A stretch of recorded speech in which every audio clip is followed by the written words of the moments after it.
Copyright disclaimer. Under Section 107 of the Copyright Act 1976, allowance is made for fair use for purposes such as criticism, comment, news, reporting, teaching, scholarship, and research. Fair use is a use permitted by copyright statute that might otherwise be infringing. Non-profit educational or personal use tips the balance in favor of fair use. Viewer discretion is advised. Weather Service has confirmed at least 4 tornadoes in Ohio from last night's storms. One of them, now ranked an EF2, had top winds of 130 miles an hour. It roared through the village of Frazeysburg in Muskingum County and caused extensive damage. Less powerful tornadoes were also confirmed in Delaware, Knox, and Licking counties, toppling trees and damaging homes and buildings. Storm Team 4 meteorologist Ben Gelber went to the hardest hit areas today. He has a first-hand look at the aftermath. I've been in Frazeysburg, northwestern Muskingum County all day, taking a look at the substantial storm damage here. It's just south of State Route 16 from storms that hit shortly after midnight last night. The tornado came through around midnight last night. It destroyed a barn on the west side of town. Debris was scattered across Raiders Road. And then the tornado continued for about a half mile through the heart of Frazeysburg. You can see roofs torn off, walls that were partially damaged. Power crews are still working to restore electricity, but there was a considerable amount of debris that had to be cleared around power lines in Veterans Park and many other parts of town. Trees were sheared off. I counted about 24 homes and businesses that suffered damage from west to east along the storm's path. Got the phone call that the roof was off and his truck was overturned in the front yard, and it's lots of devastation. I've seen a lot of roofs off, businesses damaged, tons of trees on houses. And as fast as the storm came through, crews have already put up the rafters and are repairing the roof of one of several homes heavily damaged last night in the tornado. Local for you in Muskingum County in Frazeysburg, meteorologist Ben Gelber, NBC4. And Ohio now. Shalom, beloved brothers and sisters, Jews and Gentiles alike. Welcome. Thank you for being here. It is good to be here. This is your humble servant, Big Levi, and today is Noga, June 7th, 2024, and it's currently 3:56 p.m. Eastern Time, pre-recorded. Great glory to the Mighty One. Again, beloved, we are seeing the weather, especially the tornadoes, are not stopping. And like they mentioned before, there are no such thing as tornado season and fire season anymore. It's just every day now. It's anytime, all the time. With that being said, beloved, we are going to go into a group of videos that we have in the tabs here. We're going to put the nation at peace and let them know, be at peace. There'll be no Jacob's trouble. This is not Jacob's trouble. And if this is Jacob's trouble, we are not Jacob. What you are seeing here, what you've been witnessing, and what you're going to be seeing is those tornadoes. They are sentient. They are targeted tornado. And this is not being done by men. Men do not have this power, especially 83. They do not have the power to control the weather. They are unable to do so. It's not something that they can do. They are not God, or they possess such technology. This is just a heap of foul fallacies. So that's what's going on here. We are going to keep on moving and show you the, well, I do not want to call it the anomaly of the weather. However, I want to call it the weather coming back to normal. And the weather is just a giant broom that are sweeping certain people off the land. Of course, we are expecting them not to reveal the proper amount of people that are dying. And the folks that survive, they will never tell you if they rebuild, if they move on, if they dial 988, or if anything happened to them. They just don't say anything. A few years ago, we had a fire happen in wildfire in Superior, Colorado. It was 3 years ago, 2 years ago. Okay, 2 years ago, this happened.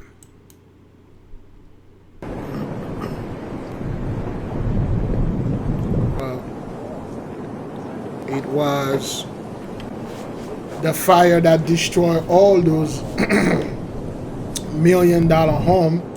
Let's see the big one. I believe this one.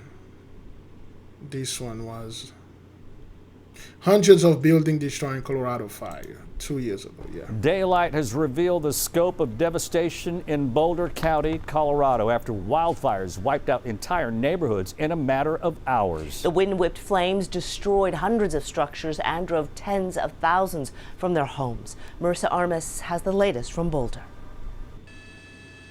Okay. Block after block, charred and smoldering skeletons. Those are a million. This is a millionaire neighborhood. Okay, 2 years ago. All right, 2022. We made our entire research trouble about this. Until this day, they never said who. Of course, they knew Ish did it. It was a Ish community that did this, but they never brought them out. They never did anything to them. They never said, did those people rebuild after 2 years? What happened? Are all you can see in 3 Boulder County, Colorado communities. Fast-moving wildfires fueled by 105-mile-per-hour winds erupted Thursday morning, cutting a wide path of destruction. In the blink of an eye, this was a disaster in fast motion, all over the course of half a day. The flames destroyed hundreds of homes and businesses and spared others as they leapfrogged over highways and buildings about 20 miles northwest of Denver. I would estimate it's going to be at least 500 homes. I would not be surprised if it's 1,000. Residents had only minutes. Let's say it's over 1,000 homes. So you got 1,000 of those millionaires living in there. All their homes are burned down until this day. Let me see, that happened December 31st, 2021. Yeah, almost 3 years ago. And no one ever come out and say, well, this is how it happened, and this is what caused it, and this is the amount of people that were no more in there. Of course, they leave that, they put it under the rug, okay? Let's watch Superior, Colorado demographic. Okay.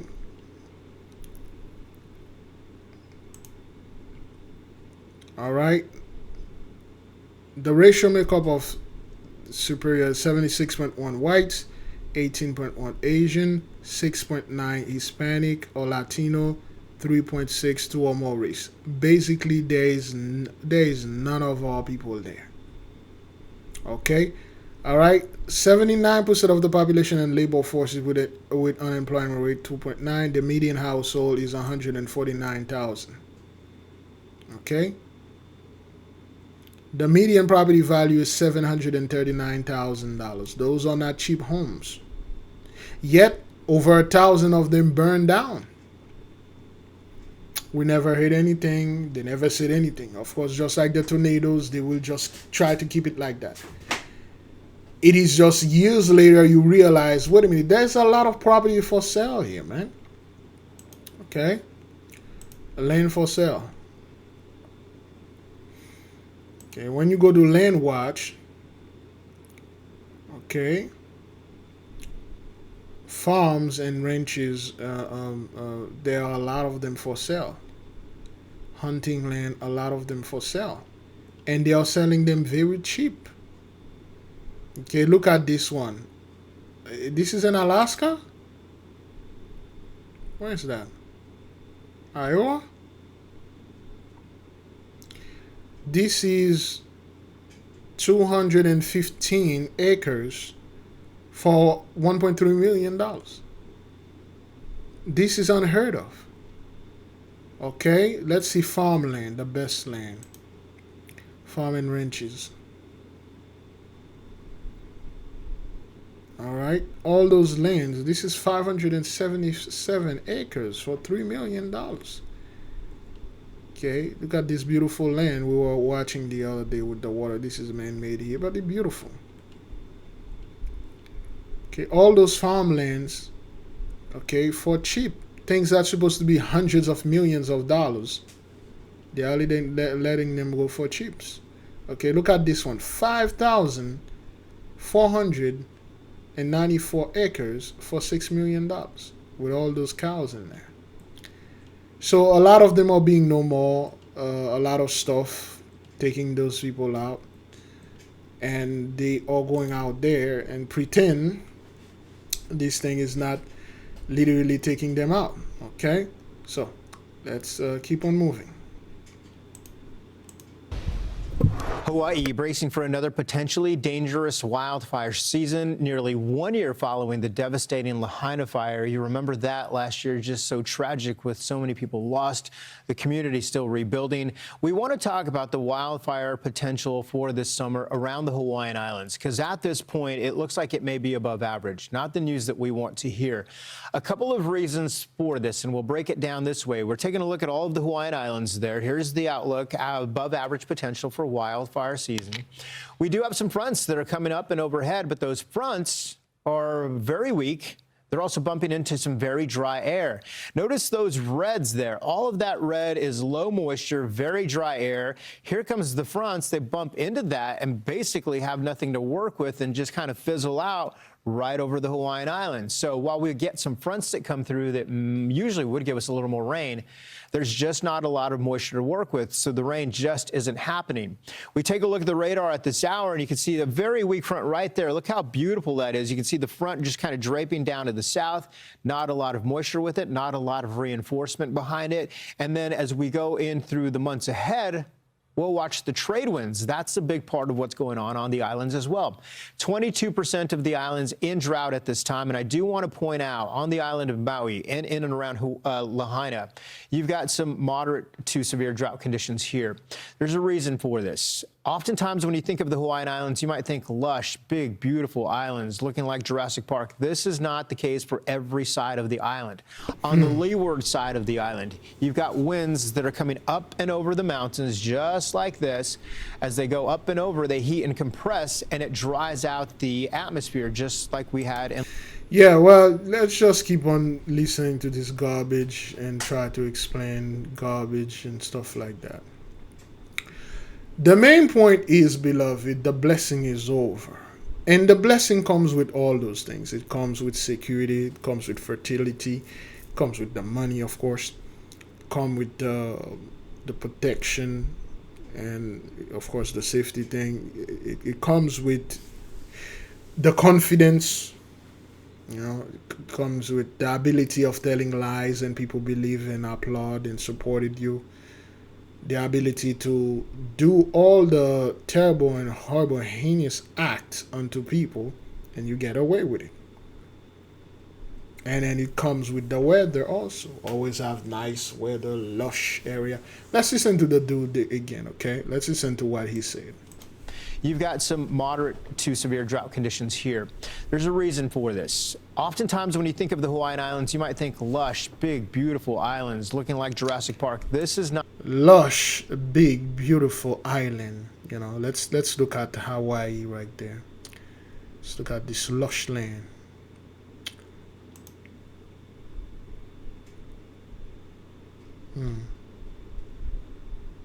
Why is Google? Oh, here we go.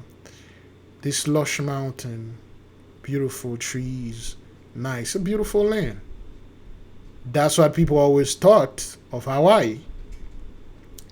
But this guy, let's see, Hawaii.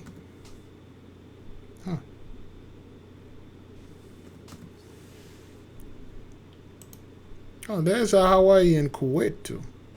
I was not aware of that. Okay, when you look at this Hawaii over there, let's go to Maui or Lahaina. It's mostly desert here. Let's look at this. I want to see the forest. Okay, I already have a bunch of cats here. Nice, beautiful cats, man. If I was there, I would pet these cats over there. Beautiful. We fly a vet. I'm not quite sure. Beautiful cats, all colors, and beautiful land, beautiful mountain. And this person is really into cats. They build those cats things over here to play.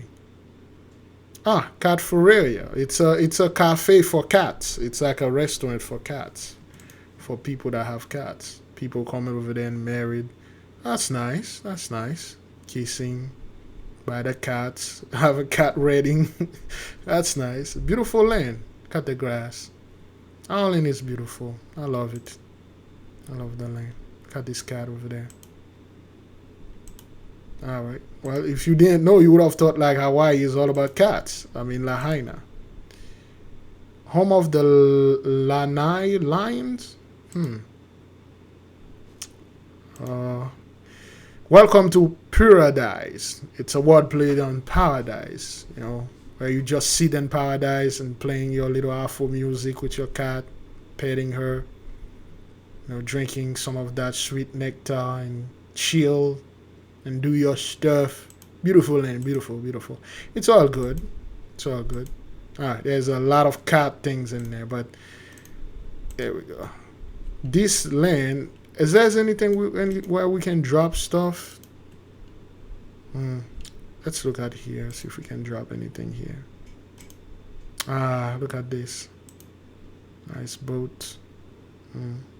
What happened here? Beautiful beach. Look at the trees, the coconut trees. Nice, nice.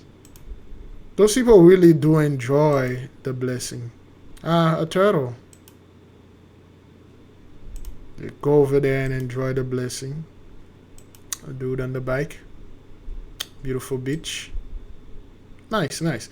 I like it. I like it. I like it. But this fellow already told you that's not the case, man. That's not the case.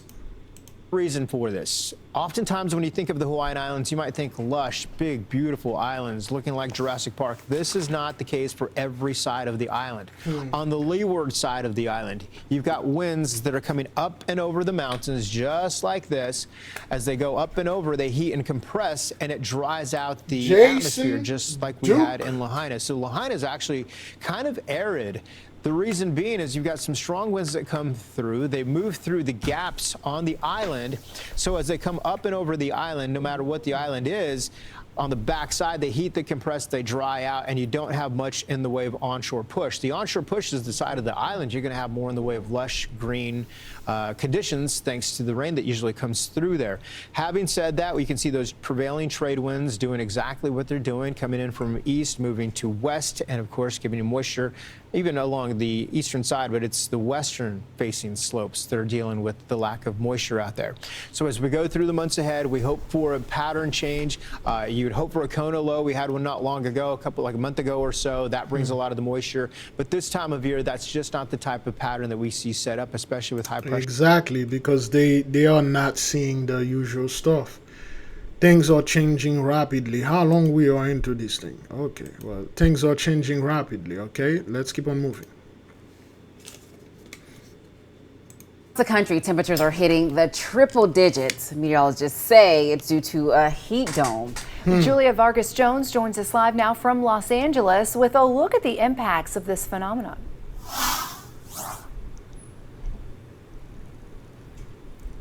Yeah, brutal temperatures brought to you by a heat dome. That is a large area of high pressure that parks itself over an area and just traps the hot air in and adds relentless sunshine. The longer... You guys, first of all, they never did define heat dome like this until we start telling them it's actually a freaking dome that they put over there and then microwave the people that are not supposed to be here. And this morning we doing the prayer, we made a joke that it is so hot that 83 is reserving places in hell to go cool off. Yeah, so what they are trying to say here, or well, we come up with this, it's the dome and stuff like that. Back then, it's a region of the place that the heat and so. No, it's an actual freaking dome. It's like a glass of water, but without a clear glass without the water, and then you just put it over a bunch of watches, and then you take a blowtorch, and then you slowly but surely bring the temperature of the bottom of the glass and leave the blowtorch there. You just cook whatever that's under it. It stays there, the more intense the heat becomes. The hots are getting hotter and the wets are getting wetter. The heat dome is on track to usher in the hottest. That's something here. It's just extreme. It's just to the extreme. The heat becomes. The hots are getting hotter and the wets are getting wetter. The hots are getting hotter and the wets are getting wetter. The summer, of course, is very hot, you know. It's very hot. Today I went to a place and I encountered certain people. They were asking me, are you trying to stay cool out there in this hot weather?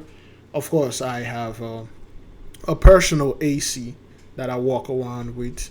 You know, it's enveloping me. I was born with it, though. So things are very hot. And it's nice. It's nice to see people are complaining about how hot it is, and then you are cool.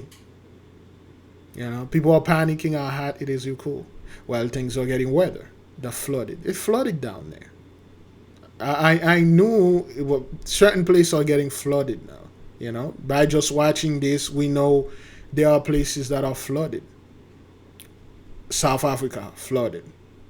That place over there in Texas got flooded. Everywhere, it's just flooded. It's just the water is just. People don't see it. They don't see it. It just coming and then gush it out. And then by the time they see it coming, it's already done. It's already there. Yeah, the only safe place for them is to go on top of a mountain. It's just for them to quickly climb and then go there. But obviously here, there's no mountain. So that's what that is. You know? The extreme. Hotter, more heat, wetter, more floods. A heat dome is on track to usher in the hottest day of the year in the western U.S. so far. Excessive heat warnings are in effect for millions in California, Nevada, Utah, and Arizona. Those who are working outside, those who have disabilities, those who are vulnerable or isolated, heat can present very real dangers. Yet it is a danger that some underestimate.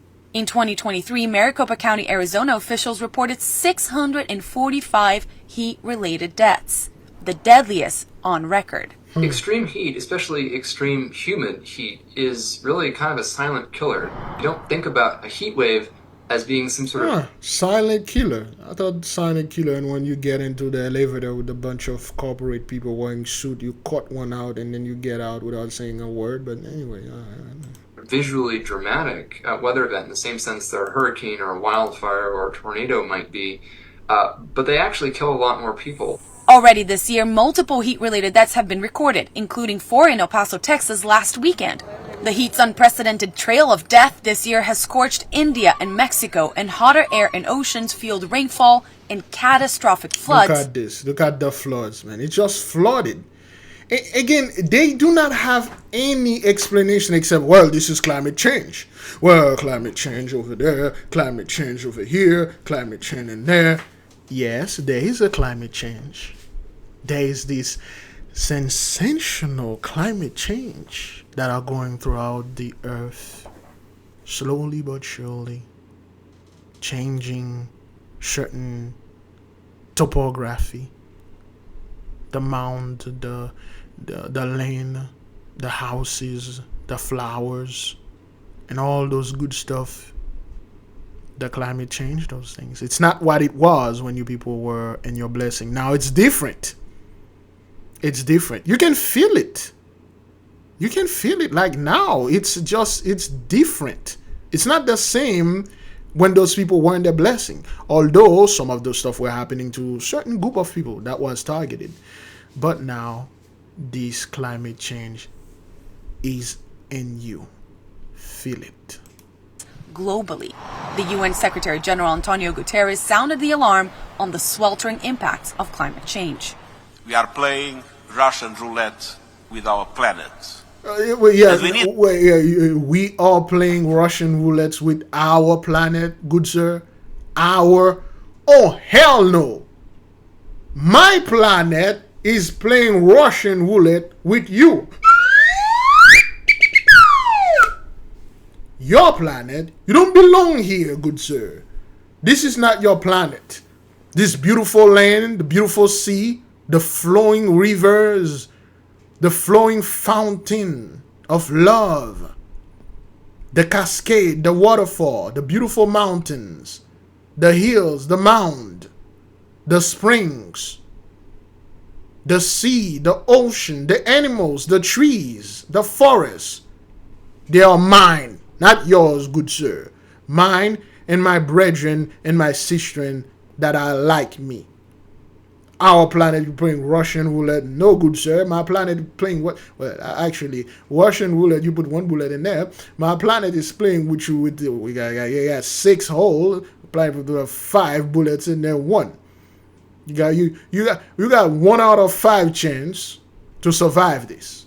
Well, let's see how you do. Need an exit ramp off the highway to climate hell. Records from the EU Climate Monitoring Service Okay, show every... I don't know what the hell is going on. Let's listen to this guy again. And we need an exit ramp off the highway to climate hell. Records from... To climb the what? Wait, hang on. Let's listen to this dude again. We are playing Russian roulette with our planet. And we need an exit ramp off the highway to climate hell. You need an exit ramp off the highway to climb the trail? You think you can climb out of... You think you can climb yourself out of this? The only person that can climb herself out of this is the Holy Spirit. She can climb us out of that. But you can't. Sir, your car cannot climb this ramp. Your broken ass... Your broken ass car, that thing been running for over 400 years, done. You can't climb that. We already climbed that. We indeed on top of this mountain, and we're all looking at you people down there trying to climb. With your broken ass car, you can't climb yourself off this highway. What seems to be the wrong with the highway? You people love riding this highway to heaven. Well, they got this song, I'm on a highway to hell. Is that what that is? Is that what the highway to hell? All right, by AC/DC. I can't play it because YouTube will come out of it. No, sir. You guys used to across the country. You guys used to make song about highway to hell and stuff. No. This is the highway to heaven, and you are not climbing it. We are.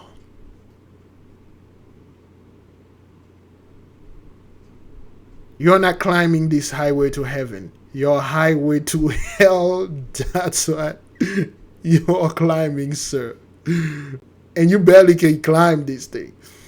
In fact, you're not even climbing highway to hell. You are sliding, gliding into hell. You're slipping, though.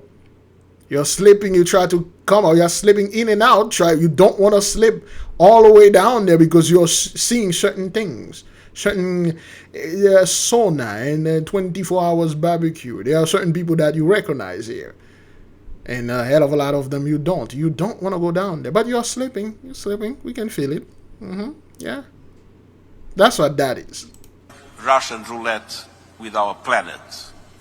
And we need an exit ramp off the highway to climate hell. There is no exit ramp. That's the bad news, good sir. Let's keep on moving. Records from the EU Climate Monitoring Service show every single month from June 2023 to May 2024 was the hottest such month on record. Our planet is trying to tell us something, but we don't seem to be listening. And officials are warning those who work outside to start earlier before those temperatures peak and take plenty of breaks for water and electrolytes. Now, if you are hoping to go to a body of water to cool off this weekend, please be careful with the swift currents. All that record snowpack that's melting off the mountains and going into rivers could make those currents go faster than usual. Listen to those people. Listen. And electrolytes. Now, if you are hoping to go to a body of water to cool off this weekend, please be careful with the swift currents. All that record. If you're hot, let's say you were hot right now couple of days, or you will be hot, super hot, and you want to cool off. Be careful when you go to this current of water. It's just too strong.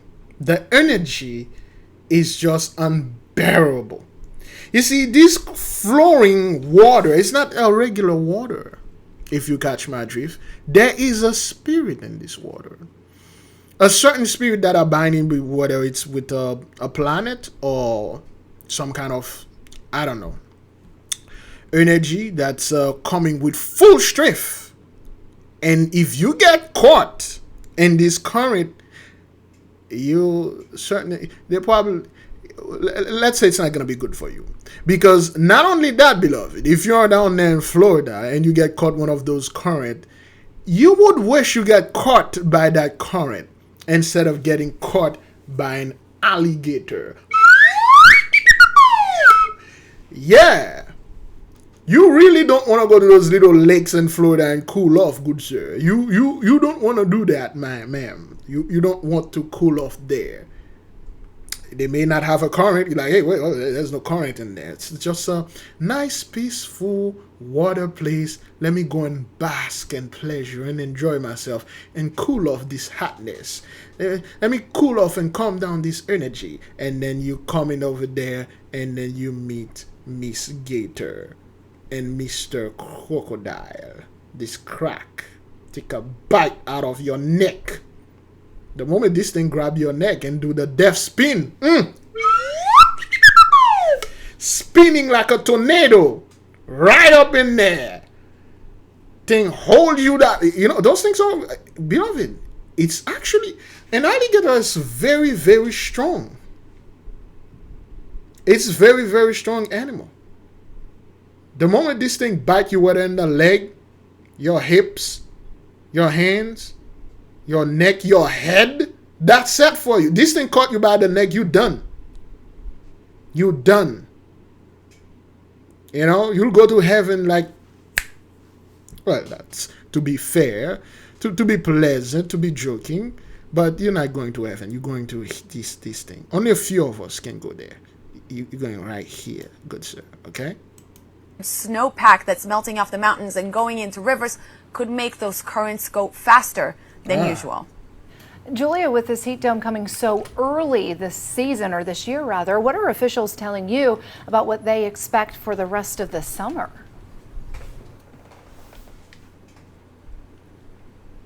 Well, not just more heat, but also more fires, at least out west here in California. We're seeing some fire activity already, and that's due to that wet winter that we spoke about in the package. It allowed for more grasses and shrubs to. That's the paradox right there. The fire is due to this wet winter. What the hell is yo, tell me this. What is this? A fire causing by something being wet. The wet winter that allow. I don't get it. I don't understand how you people just sit there and explain this. All right, let's listen to her. Activity already, and that's due to that wet winter that we spoke about in the package. It allowed for more grasses and shrubs to grow around the forest, and those are the first things to actually dry and become prime fuel for fire. Now, across the United States on the... What a bunch of load, man. You people just need to say it. Come out there and say it. We are under judgment because we lost the blessing, because we done these things to the children. Not this wet winter that make this grass, this shrub, these things grow higher and then dried up, and then when the energy came in, the heat, it just ignited, and then that's what caused the wildfire. No, ma'am, that's not what that is. Man, you people over there, man. Wow. Atlantic side, we're expecting about 25 named storms. Authorities are saying we could also see as many as 25 named storm. You know what to do. 5 to 7 major hurricanes. Those are category 3 or higher. So both on the fire and water side, very busy and challenging summer this year. Again, the paradox on the fire and water side. Which one is it? Pick one. Are you on fire? Are you on water? Is it? Can you be both? Can you be hot on fire and then after, you on? Wow. Oh man, it's just whoa. Oh boy, this thing is quite loud. Oh, sorry about that. It's nothing even recording. Those people, man, I don't know where they are coming from. Is it recording? Is it recording real good? Let me see. Yes, it is recording. It is recording. It is both on a fire and a water side. What is it? Which one is it? You can't be both on fire and then you're and you're swimming in a pool, or you're in a river, or you're in some form of spring. I don't know what's going on with those people, man. Let's take the next video, son. This is in Mexico, okay? A few minutes ago, and Michael Hakan, okay, Michael... In Uruapan, Michoacán. Michael Khan, Mexico. You can't make this up. Uruapan burned down in one night. It's all over. Look at this mountain on fire. Look at how the beautiful line of fires well, it's beautiful, but it's not good for certain people. But to me and other people that know what we are watching and understand, it's good for us. It's beautiful mountain burning. That's what that is. Beautiful hills and then stuff burning down. It's good. I love it. I don't care what other people are saying out there. I love this burning thing over there. Forest fires broke out in various areas, including Cerro de la Cruz, which could... Look at this. I don't know if you can see this, but this look like a head. This look like a shoulders and arm. It's like arm and just like a body, some kind of weird... Not be completely controlled, according to local media. Look weird. The fire in Cerro de la Cruz was reported to have occurred on Wednesday, June 5th, at around 11:00 local time, and as of early Thursday morning, emergency services had not been able to completely extinguish it. Look at this. Wow.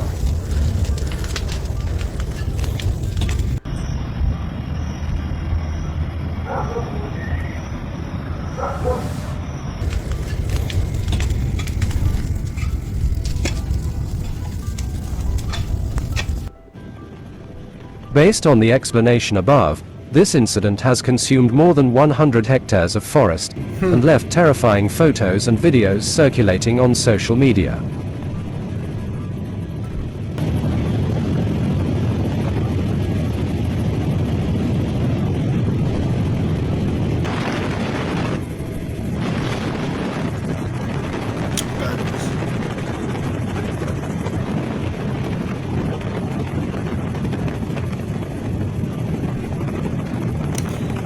Look at those antennas. Those are, I'm assuming, those are sticker. What is this?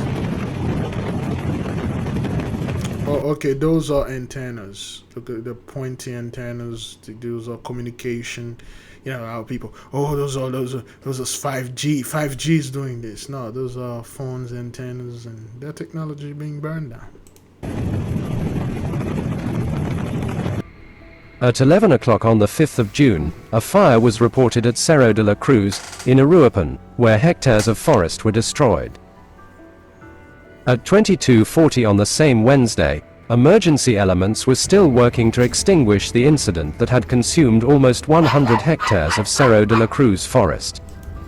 There are 130 brigades divided between the Delfines and Phoenix brigades, Lobos Conifor, COFAM, Cupertizio Brigade, as well as elements of Municipal Civil Protection, State Civil Protection, Jucatacato Brigade, Professional Fire Brigade, Volunteer Fire Brigade, and others. Por ahí si pueden compartan a los demás grupos para que por favor manden el apoyo de este lado, la calle Pinadetes. Asociación Civil Municipal, entre otras corporaciones, así como oficiales de la Policía Municipal y de otras áreas de la Administración Municipal. Look at all this destruction, man. And the Holy Cross right Similarly, it was reported that on the evening of June 5th, The state government carried out water discharge from a helicopter in the fire. Can't make this up. Let's keep on moving. Tornado Alley is the part of the U.S. that's most susceptible to tornadoes, and it's shifting. This is where Tornado Alley used to be. From 1951 to 1985, northern Texas, Oklahoma, and Kansas were where most tornadoes formed. But that changed in 1986, according to a new study. Researchers found that from 86 to 2020, tornadogenesis, or the process by which a tornado forms, peaked in Mississippi, Louisiana, and Alabama. They also found that more tornadoes were forming in Virginia, West Virginia, and Pennsylvania. They even broke it down by the numbers. In those two time periods, from 1951 to 85 and 1986 to 2020, tornadoes in the West decreased by 25%, while tornadoes in the East increased by 12%. In the East also seems 25, 12, 34, it's all over.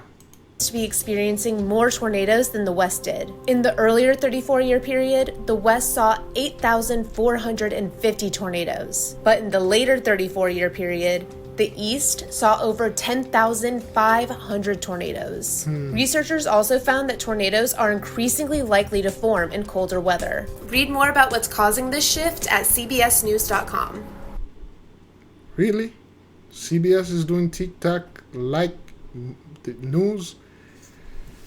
Swagger Jack. Oh.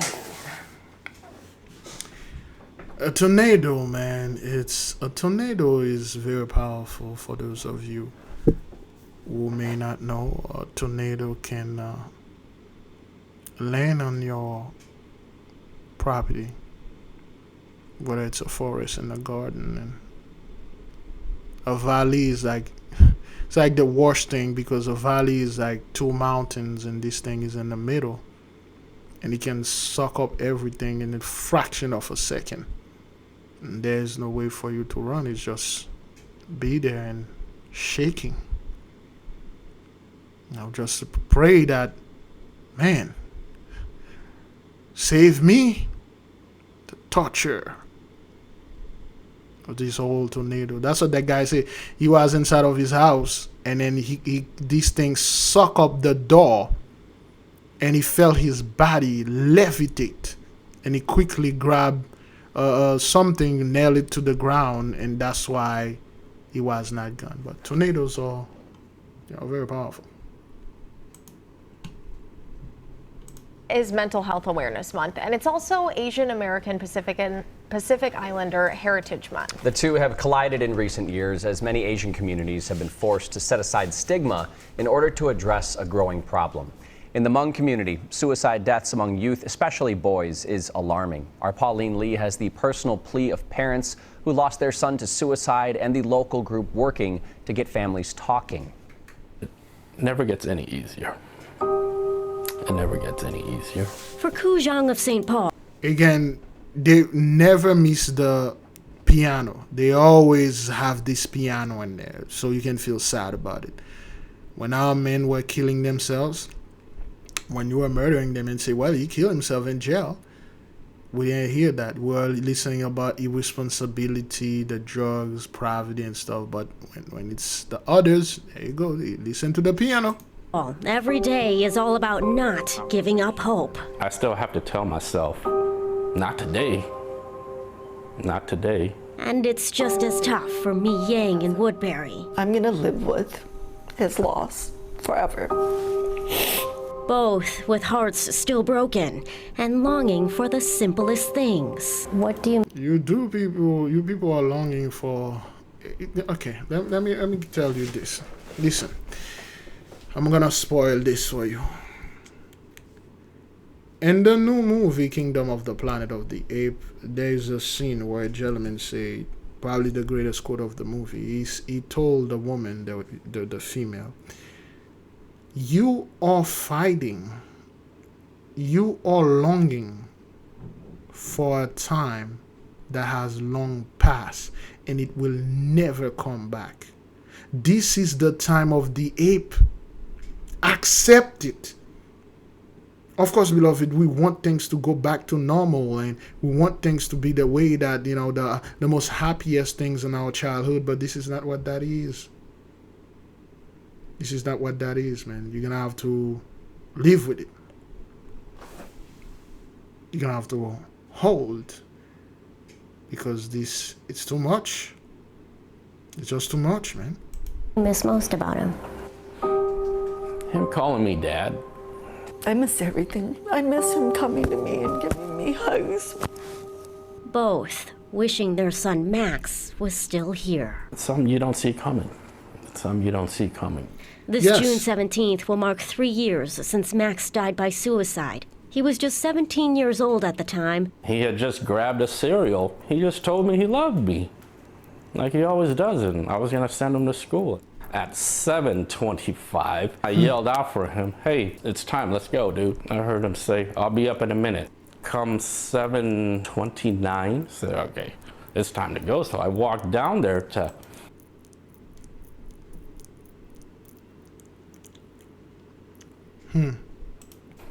tell him to let's get going. A parent's worst nightmare, stuff that you are afraid to even fathom and think. Yeah. 3 years later, Koo still visits Max's room every day. I still tell him good morning. I still tell him good night before I go to bed. Okay, again, this right here, many people may not know, but this right here already tell me who this guy was, okay? The moment you start seeing the Star Wars is not what it was, okay? Star Wars now is the base of racist incels. It's the base of women hatred, the base of those dudes, you know, Boba Fett. Those used to be good stuff, but now it's not what that is. See, the moment you see the Indiana Jones, the Deadpool, all those things already told you this guy has some beef online. Those are the people that come in our comment board, and those are the people that get into beef with people and things like that. They like making fun of all people, okay? This is what, anytime you see those dudes, any YouTubers have Star Wars things around, they're behind them, or they are into Star Wars, they are very racist. Like the ultimate racist, it's them, okay? This is how he left it, and it's still like this. And me is still brought to tears with reminders everywhere of Max. I really wish you would have known how special he was. No, I don't think he did. Both parents still left wondering what they might have missed. I never read an outburst from him saying, "Oh, I hate my life. I'd rather not be here." Nothing like that whatsoever. He was sleeping all. It's the blessing. People don't know this. It's the blessing, beloved. The blessing is gone. That's what was keeping them alive. That's why young white men don't want to do anything. They don't want to date. They don't want to have kids. They don't want to, and a lot of people are adopting this nonsense. Well, I ain't going to have children because it's expensive out there. Well, I ain't going to do this because, you know, it's like the government tried to do this. The Illuminati want this. I'm going to be staying at home and then live the rest of my life like this. Well, good luck with that, dog. Remember the chicken hawk. A lot of those dudes, they hide, they played safe. And then when things over, when the heavy lifting is done, and all those guys will come out there with acting like Hawk. Oh, I was there. I always been there. I was all about that life. I've done this. I've done that. I'm this Hawk. When now they're a bunch of chicken. They are definitely afraid of responsibility. They don't want to do anything. They're acting like those guys. They'd rather die instead of stepping into the workplace, say, "Life! Here I am, bringing on, mother lover. Bring everything you can upon me. I can take it." No, those dudes are playing very safe. Don't want to do anything. Stay with your mom. Stay in that little tiny house. Save that little money so they can survive. Don't share. They don't help people. They hide under the cover introvert. They're like, "Hey man, I'm safe here, son. You go out there, face life. I ain't." But when you go out there, you face life. You challenge life. You beat life. And then they come over there and then celebrate with you. Big Levi, we did it. Who the f are you, man? Well, I was there, man. I was like in the background, you know, gang, man, you know, we made it. So how about, you know, share some of that blessing? Like I told you, any one of those cowards out there that refuse to face life and face the calamity that make them men, the mighty one take the blessing from you and it gives to the others that are doing the job out there. Keep acting like this. Keep acting like staying inside and don't want to do the work, don't want to go to work and then actually make things, produce things, but play it safe. You know, a little video game, you know, got a little stuff right here. You know, I got my little porn in there. I got my little stuff in here. Just pleasure myself. Leave me in that little tiny place. I ain't messing with y'all Negroes over there. Walking away from women. I don't want to say it. But, you know, I got a badge in the hat, the boots. Often, he had lost his motivation for all the things that he loved. But I just kind of brushed it off and just took it as, okay, this is the teenage years. This is normal for a teenager. I'm strong. Well, they're not. His parents say Max was kind, caring, and smart. Again, you can see it here. Those guys are safe in their little womb, playing their video games, and be there. Parents provide everything to them, but the moment it comes for them to step out and face life, pick up the phone, tap, tap, tap. That's it. There are plenty of them, and they are infecting a lot of our people. Well, of course, it's good. Get the weak out of the midst of us. Get the weak. Get all those weakling in the midst of us. And because they're stopping us, they are dead weights. Any dudes out there that don't want to face life, try to play it safe. Life is not safe itself. There is no play it safe. Life is difficult. It's hard. It's unfair. You have to face it head on. And that's what happened when you shelter, when you lie to your child. Say, hey, I'm strong. I'm this. I'm that. But you never let them go out there and face real life. They stay inside all day long. They don't want to go outside. They don't want to do anything. And the moment it will come for them to do something, they're like, oh, hell no, I ain't going to do this. He was surrounded by a great group of friends and was a member of the robotics team at North High School. Look at that code. He was a member of the ROTC and was planning to join the military after graduation. We weren't just father and son. We had started becoming friends, training partners, because we would box, wrestle. All of this are lies trying to uphold like, yo, my son is in the military, can fight and stuff like that. But the moment you put those people right in front of life, you say you're gonna have to face this. Hey, I'm out of here, son. I ain't gonna go ahead and face life.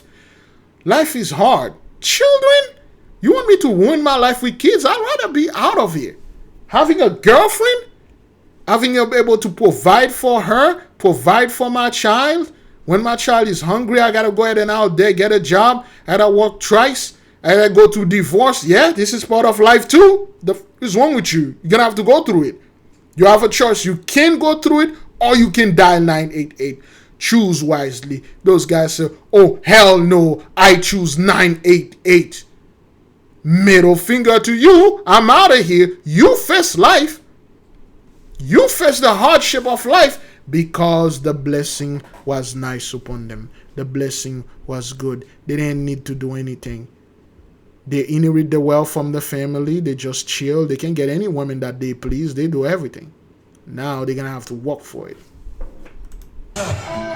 Koo and Me say they now want to help other Hmong families change the narrative. It's too late for me, but it may not be too late for whoever is out there. No. There's been an influx of Hmong families and children seeking out more support within the community. It is too Mary late. Her, Yi Zhang, Danny Tao, and Chua Zhang all work in the mental health profession in Minnesota. Minnesota doesn't have specific numbers on suicide deaths in the Hmong community, but through their work, they say the number of Hmong youth dying by suicide is alarming. Hmong American youths are 4 to 5 times more likely to have suicidal thoughts compared to their youths. They, along with more than a dozen other professionals, were a part of the grassroots effort to launch Project Chandu 5 years ago. The name translates to Project Sunshine, and the goal is to serve as a beacon of hope in the community by connecting people with resources and providing safe spaces and opportunities for families to talk about mental health. In a lot of Asian communities, mental illness is something we don't talk about in the home. Cultural pressures that are also met by language barriers. We don't have words for bipolar disorder. I guess we have words for anxiety, not really, so it doesn't directly translate. And the pressures can be different for among boys than girls. You know, being a good husband or being a good male figure in the community. Boys trying to make their fathers proud, right? And so they put the extra pressure on themselves. They say while the conversation in the Hmong community has shifted, there's still more work that needs to be done. There's so many resources out there. Talk to. Okay, we're gonna stop right here. Again, beloved, this has nothing to do with this child doesn't have resources, he didn't receive love. No, they have the love, they have the resources, they have everything available. It's the blessing. It came with that. It came with the confidence. And they are infected a lot of our youth by turning them into cowards, by telling them don't have a life, stay inside. It's safer there. You're safe inside. And then the moment those guys step outside, they met something, they're like, I ain't gonna deal with this. I ain't gonna deal with this. Well, goodbye. Let's move on. Information tonight on what police are calling a heinous triple murder in Virginia. Tuesday night, 3 people were found dead inside of a Spotsylvania County home. Their roommate is the sole suspect and is still on the run tonight. Northern Virginia Bureau reporter Drew Wilder spoke with the family of one of the victims and the grandmother of the suspect, who has an urgent plea for her granddaughter. The search has intensified for the 23-year-old woman who's charged with murdering her 3 roommates inside this Spotsylvania County home earlier this week. U.S. Marshals now assisting in the search for Alyssa Venable, whose grandmother told me today off camera that she wants her granddaughter to come home and turn herself in. Federal and local law enforcement tonight are searching for Alyssa Venable, who is considered armed and dangerous, on the run with 3 counts of second-degree murder. Neighbors say the 23-year-old had recently moved into this rental home off of Benchmark Road and lived with at least 3 roommates. Tuesday night, the Spotsylvania County Sheriff's Office found those 3 roommates killed inside of the home, and tonight we've learned their names. 77-year-old Robert McGuire, 65-year-old Carol Ann Reese, and 60-year-old Greg Powell, whose daughter Rachel shared this picture with news. That's terrible, man. Oh boy, this looked like he was on his way out anyway. So, you know, they took him out. He was 77. That's a terrible way to go, man. Roommate, because the blessing is over. So they are doing the best that they can do to get people together to pay rent and stuff, because they can't do it anymore, man. Things are hard out there. You know, they step in our shoes now. It's not good, you know, but, News 4. Rachel knew all of the victims, and she says she heard about what happened when her mom called her yesterday. She's like, your dad was murdered yesterday. Terrible. That's like the worst news. Like, your dad was murdered. And who murdered him? Somebody was trying to help. And, you know, I was just in shock. I know that I dropped my phone, and I'm just like, you know, I have to go. I was in such a panic. Now on the run, court records show Venable has a recent misdemeanor assault and battery charge.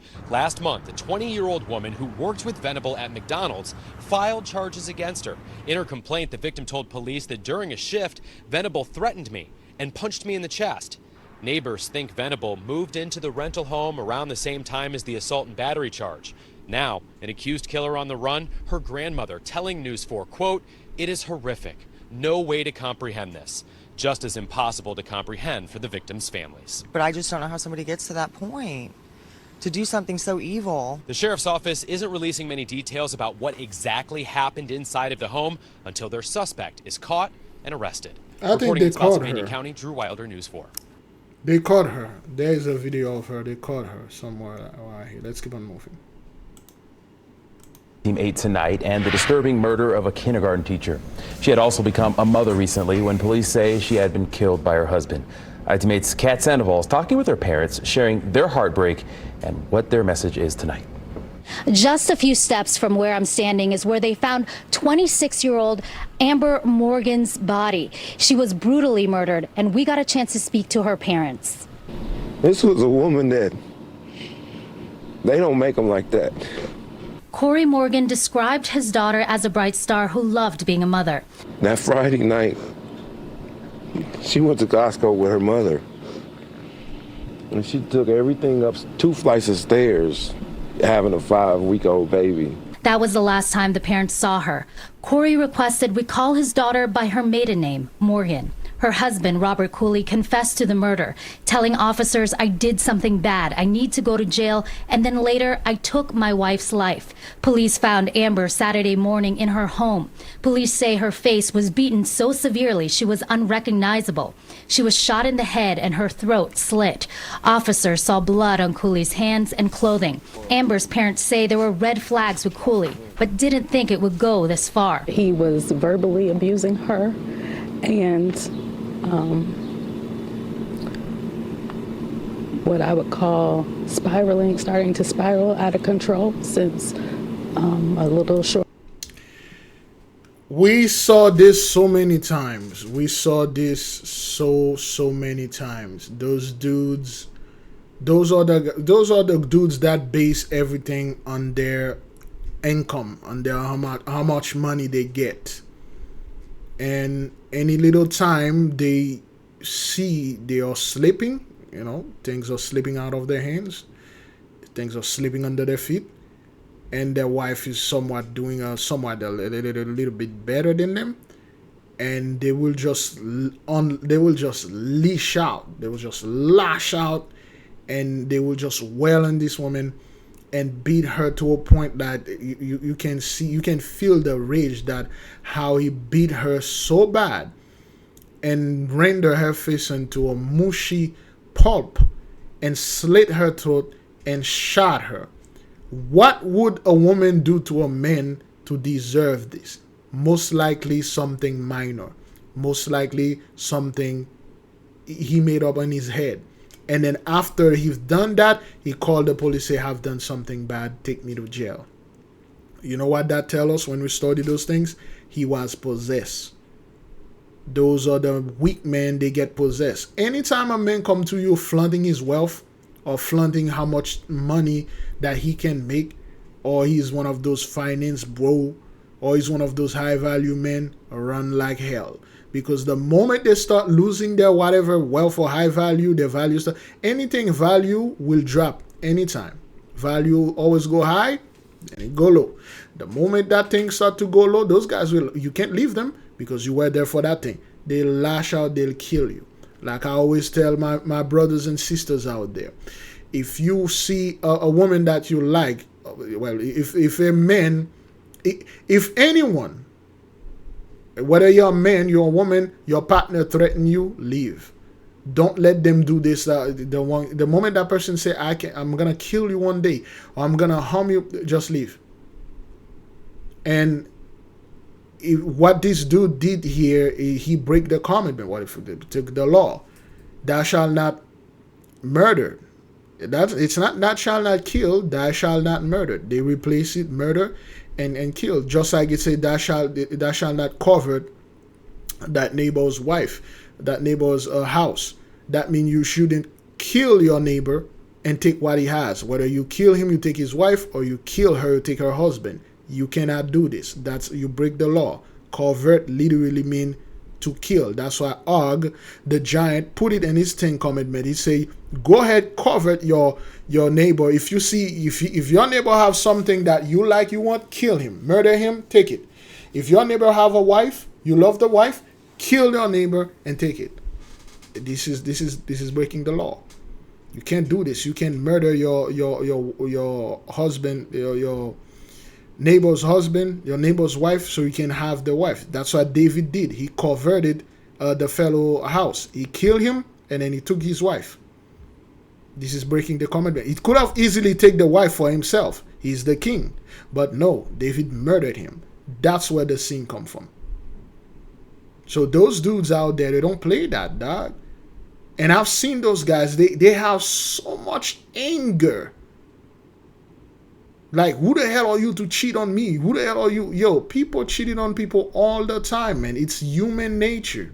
Whether you want to believe it or not, people do this. If somebody ever did this to you, you can do two things. You can leave or you can stay. But you cannot murder this person. Men and women. The other, well, a few months ago, we were making a use of trouble video where this woman take the man's son, and then she shot a video. She said the son say goodbye to daddy, and the little boy was like 3 to 4 years old. Say goodbye, daddy, and then she pull up a bag of popcorn and make the kids eat, and then he told the man, "This is your fault," and then eat some too. See, things like that. That's over the top. Okay, people are so entitled. You're supposed to love me and me only. If you love anybody else beside me, I'm gonna do things to you, to that person, to me. That's the most the 83 taught our people this mindset. Be the most selfish person out there. You don't need proof. You do not need proof. If you suspect something, then it is the proof. Then it is the truth. Take that person out. And that's what happened here, man. Shortly before the birth of the baby, He threatened me. He tried to engage in a physical altercation with me. Amber's mom tells us Amber asked for a petition for dissolution of marriage papers the night before she was killed. We think that he tried to confront her, and she told him something he didn't want to hear. Amber was a kindergarten teacher at Victory Prep. She taught there for a year. she just cared for others deeply. She just had a history of connecting with anyone. Her husband faces a preliminary murder charge and is in Marion County Jail without bond. The parents tell me they will be adopting Amber's 5-week-old baby named Audrey. I'm IT Mate's Kat Sandoval, Wish TV.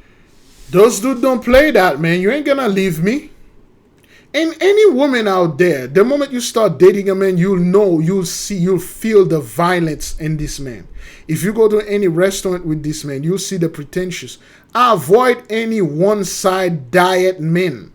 The moment this dude is one-sided diet and pretentious and talk about how he hated anybody that doesn't eat what he does eat, how he's like hated this, hated that, just say, excuse me, let me go to the bathroom.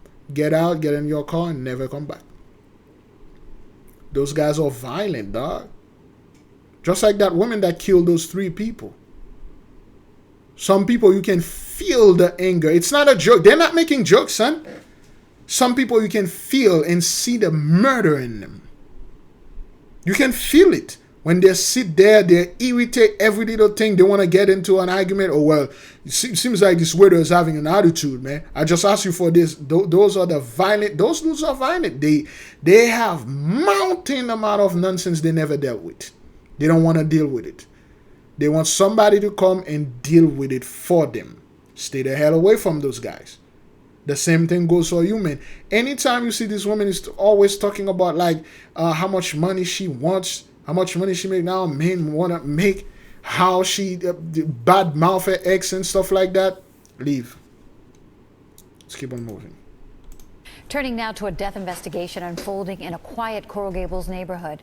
Authorities say 2 people are dead and a 3rd was left injured after a domestic incident turned violent this morning. Investigators are still on the scene hours after it all went down, and that's where we find NBC6's Sofia Hernandez with the very latest. And Sofia, what can you tell us about this? Yeah, well, Trina, residents say that they have never heard of anything quite like this happening here. A man and a woman who were in a romantic relationship pronounced dead at this apartment complex behind me. The woman's son suffered life-threatening injuries and is now in stable condition. It's not anything I would expect to see here. It's very sad, very sad. Neighbors in disbelief waking up Thursday morning at this apartment complex at 320 Granillo Avenue. Miami-Dade police have not confirmed the nature of the incident, but multiple sources and neighbors confirmed to NBC6 that an apparent murder-suicide unfolded. Residents receiving this email from management telling them an unfortunate incident took place. It's just crazy to hear. I mean, I haven't really lived anywhere where I've heard about a murder-suicide happening like that. I mean, you hear about it on the news, but never where you live. Miami-Dade police say that a 61-year-old male is the suspected shooter who shot at a 41-year-old woman who police say he was in a romantic relationship with. Both of them were found dead in the apartment. The woman's 20-year-old son, who called police at 9:43 Thursday morning, suffered life-threatening injuries to the face. He was flown to Jackson South to receive surgery. Miami-Dade police say he is currently in stable condition. Just sadness, you know, it's terrible, just terrible. 2 lives ended. There's so much help available. Just, I guess, desperation. Miami-Dade police. Well, it's not desperation. Again, it's the blessing. Those dudes cannot handle life. They cannot handle no. And again, you can feel those men that can handle no. The first thing they're going to display before you will be their wealth. Will be their cars, how much money they make a year, so they can attract you. And some women love that. Don't get me wrong. It's good. It's good. It's good. You know, some men, you make good money and stuff like that. But know this. The moment those guys miss a payment or something happen, and then you're like, okay, well, I'm going to leave. And those dudes are going to come after you, man. Those men see, especially that's what 83 taught out there. They thought like you can own women as a property because they've used to own our women as property. And they can do whatever they want to them and nothing happen to them. They can rape them, beat them, kill them, make them do things against their nature. There's nothing. But now they can do that. And when there are any other women, I've seen this behavior is very rampant online. I see a bunch of dudes talking like they can just go somewhere and buy a woman and then that's it. These women are not allowed to do anything. They love holding those women hostage. I've seen this all the time. They're like, I pay for you, I bought you. They'll go other country, they call themselves, or I got a passport here and I'm a brother, I'm gonna go to this country and buy this woman and bring her here. Lord forbid. If she had a boyfriend on the side, which always, and I didn't know about it.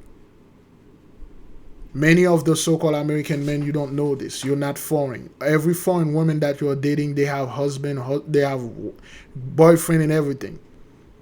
They will not tell you because they want to come here. And once they come here, they leave you and go back to their men.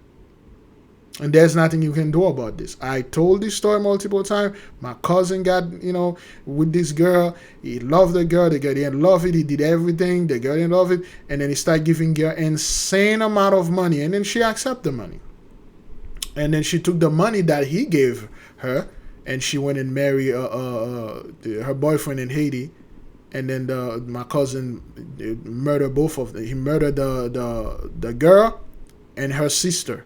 And then fled to Haiti. Spent 7 years there, and then they capture him. That's what those do. That's what they learn. That's what they are teaching out there. Use your money to get women. And then if that woman leave you, murder her. And murder yourself. That's why I despise this movement. And I see people like, hold this thing. Hey, man, I got a passport. I got to go to this place and stuff. I am in no shape and no way, no form against any man that want to travel and get some cookie. Do it. I support that. I applaud you, sir. If you can't get any here, go to the place that thing is. Right? It's natural. And, hey, you go do this. But I don't want my brothers to do is to go out there, buy cookie, bought it here, and then think this cookie will behave because you bought it from that place. It won't. It never did. It never will. What I don't want is my men to put down our women here and go over there and take another woman and say this woman is better because she was raised in this country. You have no idea. You don't know women at all. You have no idea what women is. It's time for us to leave this Gentiles mindset garbage of you can only eat and love burgers. Well, I love sandwich too, man. I can eat that. No, you can only eat this. Well, I love vegetable. Well, kind of vegetable. I love cabbages. Okay, well, let me get some of carrots here. No, you can only eat cabbage. Well, I love cabbages and carrots. I love onions and shallots. I love all vegetables, man. It's time for us to reject this mindset you can only eat one thing, and then this selfish thing when somebody, this very selfish mindset, man. We need to get rid of it. I've seen this thing all over. I watch the pattern, and I've seen those dudes. I've seen them online, and I've seen them talking live in front of you, flaunting their wealth, flaunting their shoes, try to attract girls with this. Then again, I'll say nothing is wrong with that. But to the woman, anytime a man done this to you, run. Police's homicide unit says they are investigating to see if calls have been made from this residence before, but stated today that it seems like this unfortunate tragedy was a first-time situation for this family. Please reach out to us before something goes wrong, something like this happens. Okay, we can't continue to have these situations occur within our community. This is a bunch of lies. When you call the police, if you're a man, you duck. They'll tell you to get the hell out of the house. They'll tell you to leave the house. And if you're a woman, especially if you're a black woman, you call this man, the police, they will take your man to jail. Okay? And if you are other nation, they won't do anything or stuff. But if there is a domestic violence, anything, resolve this stuff in family. There's no need to do certain other things, because those dudes are not here to help you. Okay, they are not, the police are not trained for things like that. They are trained to take our men down. They are trained to shoot our people. They are trained to vilify and kill and murder us. That's what they are trained for. If they, like I told our people, whenever you can feel, especially when you start dating this man or this woman, you feel something wrong, that is because it is wrong. You don't need to tell this person, I don't feel and stuff like that. You laugh. Thank you for the dinner. You pay for your stuff, preferably not to eat, and you leave. And you leave. Those guys ain't gonna do his. They're gonna tell you, well, you know, I could contact us and stuff like that so we can go ahead and shoot him if he's black. But anyway, let's keep on. How long we are into this good grief? All right, let's keep on moving. I got a class coming, man. Law enforcement, apparently, if you listen to our governor, is systemically racist. If you listen to our legislature, our laws are systemically racist. Our judicial system is systemically racist. All of these people that are being put in jail are because of law enforcement bias and DA bias and all of these things. And so they let them out. They give them food. They give them housing. They give them money. They give them drugs and alcohol now. And I got to be honest, I'm getting tired. I'm getting tired. And I'm wondering. So now this officer's tired of this law, this thing. Okay, let's listen to him, and then after that we'll analyze and listen to him again. Wondering if I'm having a change of heart and deciding that, you know what, maybe I've been wrong. And I think I'm going to change teams. I know it's going to make some of you angry. I know that you're going to be mad at me, but I'm going to change teams. I think they're onto something, but I don't think they're doing enough. I think that we need to go big. You know me, go big or go home. You're the biggest, you do the best, you're the best at everything, and you might as well do something right if you're going to do it. And I'm all in. And I hope that you're all with me. I hope that you all have this change of heart. You all feel that this is definitely the right thing to do, and you come alongside me in this venture. And I think it's time that instead of letting them out of jail and giving them alcohol and drugs and everything else, I think it's time we put a felon in the White House. Trump 2024, baby. Let's save this country and make America great again. Good. Law enforcement, apparently, if you listen to our governor, is systemically racist. If you listen to our legislature, our laws are systemically racist. Yes, they are. You knew that. And every single person that I like, you knew this. They are. They were working for you when you were in the blessing. Now, you're seeing your big boys, your elites that you adore, admire, and worship so much. Your Bill Gates, your Jeff Bezos, which you always try to put under this umbrella. Oh, they are evil and stuff, and then they are still walking around.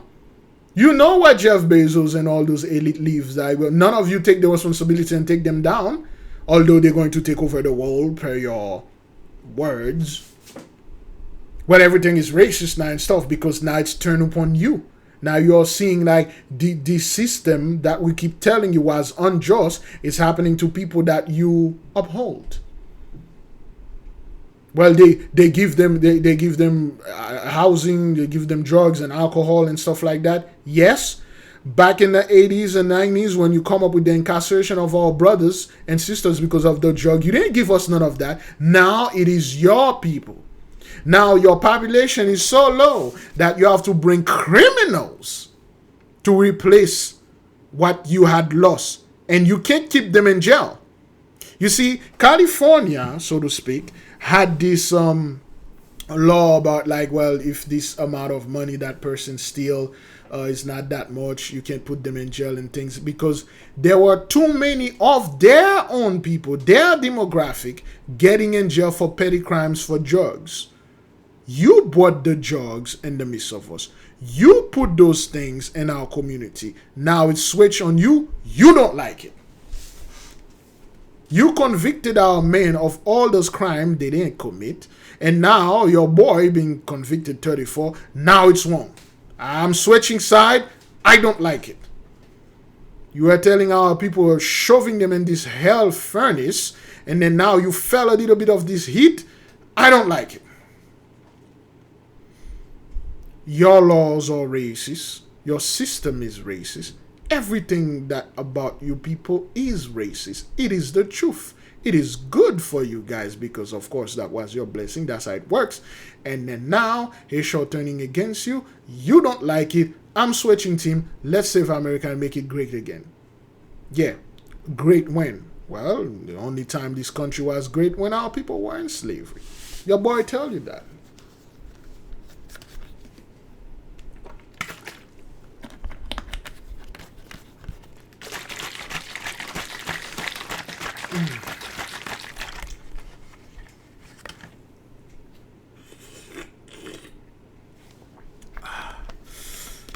Yeah. That's what that is.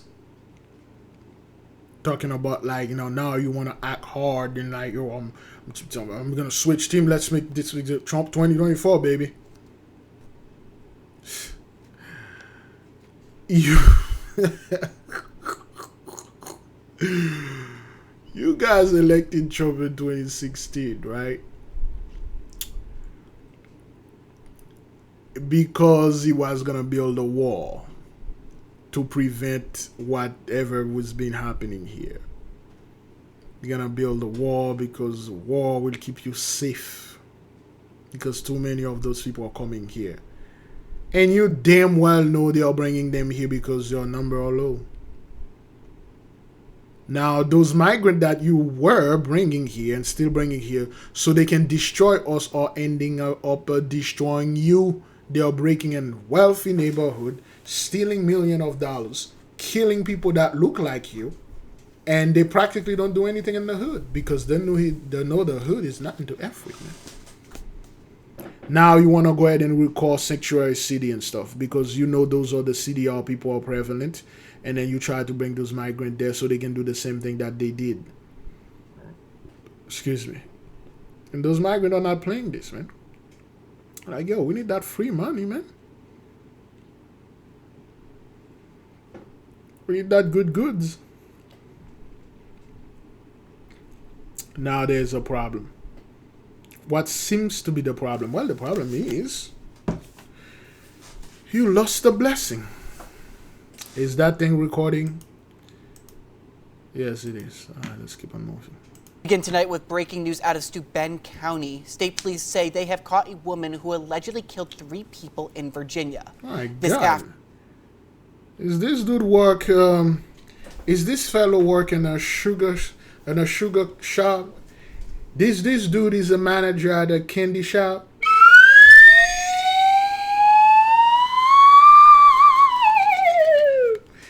Is this fellow work as a bartender in a saloon?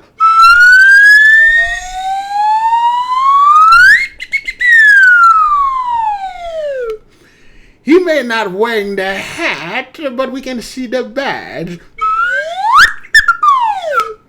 Yeah, look, listen to this dude. There's so much sugar in there. Begin tonight with breaking news out of Steuben County. State Good police Lord. say they have caught a woman who allegedly killed 3 people in Virginia. This after the woman you see on your screen, Alyssa Jane Venable, a 23-year-old, led New York State troopers on a high-speed chase along Interstate 86. This all started after the Spotsylvania County Sheriff's Office found 3 dead people at the Fredericksburg home. They launched a manhunt for Venable on Tuesday when they found those people dead with apparent trauma to their upper body. The victims, 77-year-old Robert McGuire, 60-year-old Gregory Powell, and Carol Reese, who was 65. New York State Police say they saw the car Venable was driving in on I-86 just before 6 p.m. tonight. They chased after her, but she did not pull over, and at one point she reached 100 miles per hour while driving. Police were able to spike her tires on I-86 in Steuben County, bringing her car to a stop on the on-ramp for I-390 North. The Spotsylvania County Sheriff's Office had put out a BOLO, be on the look for. So with their investigation, they were able to narrow it down to our area, and then we utilized that information to obviously do our job. No, as the sheriff reiterated, I mentioned this is great police work. This is a very bad subject. Based on what we know from Virginia, somebody that we're glad to have off the streets. Venable was taken to the hospital as a precaution. New York State Police will extradite her back to Virginia after they obtain fugitive warrants.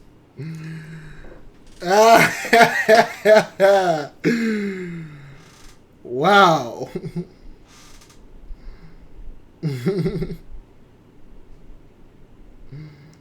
Okay. Well, again, like I said, we already went into this. So this woman did that, and this dude over there, they have this guy, you know, doing this thing. So let's keep on moving.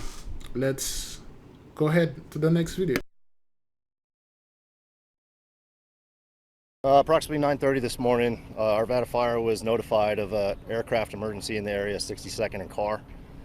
We arrived to find what appears to be a small engine fixed wing aircraft down in the front yard of a residence. There was a fire present on the aircraft itself, with a few people around with injuries. I don't know how many people were in the aircraft. Oh, but wow. We did transport 4 patients with various injuries to local hospitals. In addition to putting out the fire, we have our hazmat crews on scene because with aircraft comes fuel associated with that we're dealing with as well. And then in addition to that, we're just securing the scene and making way for our investigators as well as the NTSB. Various levels of injuries is what I've been told. I don't have any updates on their condition. Thanks for watching. Stay up. That was useful right here, you know. That was useful. Chief Matt Osier, you know, things happen with the airplane, okay? Anyway, beloved brothers and sisters, why is this thing is happening? Well, it's happening because of Genesis 15 verse 13, and he said unto Abraham, know of a surety that thy seed shall be a stranger in a land that is not theirs, and they shall serve them, and they shall afflict them 400 years. 1619, 2019, 2020 get here. You know it. That's what it was. It wasn't the elite blocking the world, and they're trying to bring us in smart city. The elite try to do this. The elite try to do that. Man, since when you people try, back then you used to do. Now they're trying to make us go to smart city. They're trying to bring Jacob's trouble. They're trying to do that. No. It was the mighty one will, and that's what it did. Okay, and also that nation whom they shall serve will I judge. And we see the 10 plagues of the apocalypse of Abraham. We see the sorrow, the thunder voices, and everything, and stuff like that. So that's what's going on. You see all those things are happening, and people refuse to talk about it. But hey, okay, all right, let's keep on moving. Bianca, and this is where I'm told several family members and even extended family have been waiting for hours just to hear an update on Miles's condition. And we just received that tragic update, as mentioned, that the 8-year-old boy who survived the crash will not make it. And this comes just hours after we were at that vigil in Garner, where the baseball community, his local baseball family, dedicated tonight's championship games to playing for Miles.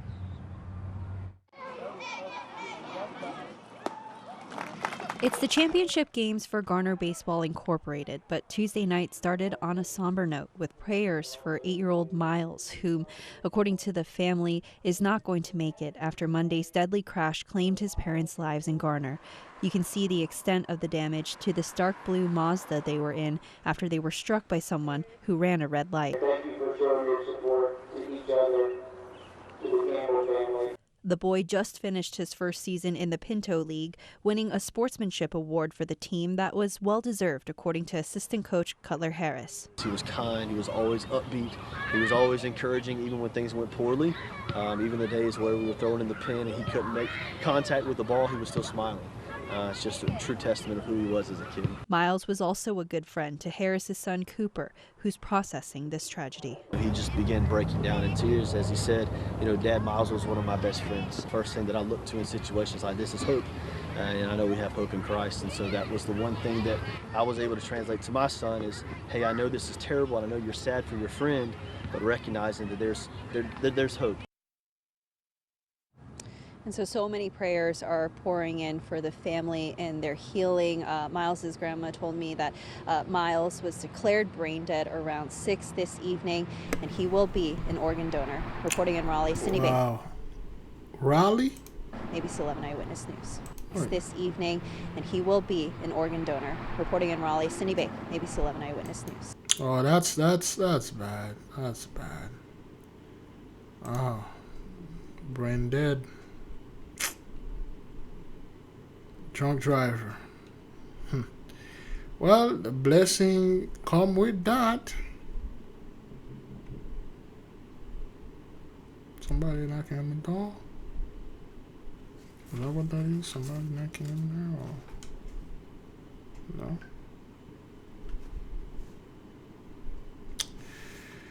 Yeah. Boys, no more, man. Brain dead. Let's keep on moving with the tornadoes.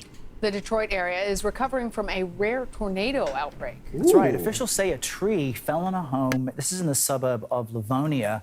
A 2-year-old boy died and his mother was critically injured. Reported twisters also downed trees and damaged homes in Maryland. Multiple people were injured, but no deaths have been reported. The National Weather Service is going to be on the ground there today to try and figure out what happened. CBS News Homeland Security and Justice reporter Nicole Skanga is in Gaithersburg, Maryland. That's about 45 minutes just north of Washington, D.C. We can see some trees on top of a house behind you. Nicole, what are you seeing in terms of damage? Yeah, Lana, speaking of damaged homes in Maryland, take a look behind me. As the tornado moved through this neighborhood, it split this massive tree in half, one of the limbs falling on this house. Luckily, no one injured inside of that residence, but just a block away, 5 individuals were pulled out of a home and transported to area hospitals. They have since been discharged with only minor injuries. You can see some of the damage here on the street, some cars that were dented during this storm. Fire rescue responded to 88 incidents last night. Take a listen to an official, Earl Stoddard, describing that rescue here in Gaithersburg. When they arrived, they saw the tree cutting basically straight across the entire house, all the way down to the floor. And there was at least one person who was pinned in the house by the tree and some of the debris. They had to get in, stabilize the tree, start to remove some of the related debris, and they were able to squeeze the person out. And this is a really rare sighting here in Maryland. 2, not just 1, but 2 tornadoes hitting Montgomery County, something that this area in Maryland and that area in Michigan you mentioned before in Detroit have in common. They're both outside of Tornado Alley. Tornado Alley, researchers saying, are shifting. Another thing that's shifting, tornado season, as it's expanding in part due to climate change, researchers say. I'll send it back to you. All right, Nicole Skanga, thank you. Yeah, they keep saying this. Meantime, the southern U.S. is also seeing dangerous weather. Temperatures expected to be as high as 10 to 30 degrees above normal today. You're seeing CBS News senior national and environmental correspondent Ben Tracy, who I should note has been out in the heat all week. You covered what? Heat and wildfires in Fireball. You also went through your own namesake town of Tracy. Well, I think we saw you yesterday in Merced. Who is this dude? Like, look at this guy. Look at the. Usually, men will have like a shirt here with a tie, you know, showing like, "Hey, I'm all about that job. I'm serious." But look at this dude. His nail, his hand, you know, stuff, and listen to his voice. The Detroit area is recovering from a rare tornado outbreak. That's right. Officials say a tree fell on a home. This is in the suburb of Livonia. A 2-year-old boy died, and his mother was. Yeah, well, let's boy, this you Grecian, man. You guys are a bunch of Grecian. Scientists from around the world say, I should say, human-caused climate change will make extreme flooding recently seen in southern Brazil more likely. Brazilian officials say those floods last month killed at least 172 people and displaced more than 500,000 others. Natural disasters like that are fueling a new crisis, climate migration. Brazilians who spoke with the Washington Post said they would not return due to the increasing intensity and frequency of extreme weather. So, and those people are realistic. They are realistic because they said, well, we won't return there. We learn our lesson. Whoa, if this thing was in America, we will rebuild. We are strong. Say you are strong. I am strong. We are strong. We will do this. We will do that. And then when the same thing happen, well, you know,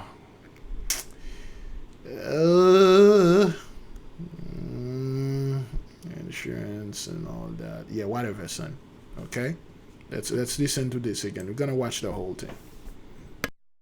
Scientists from around the world say, I should say, human-caused climate change will make extreme flooding recently seen in southern Brazil more likely.